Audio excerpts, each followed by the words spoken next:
Hi guys, today we will talk about how to turn on Shazam from pop-up on your Shazam app. So all you have to do is you just swipe like this here in the icon.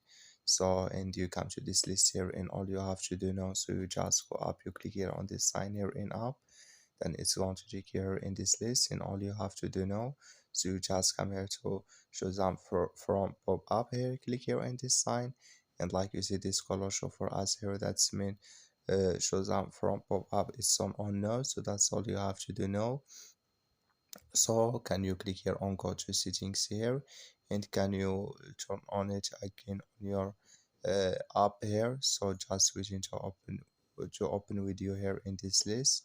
So in the here you search for so show Zam app here, and you click here on this sign, and like you see it's on now with us. Thank you for watching. Don't forget to support us by liking.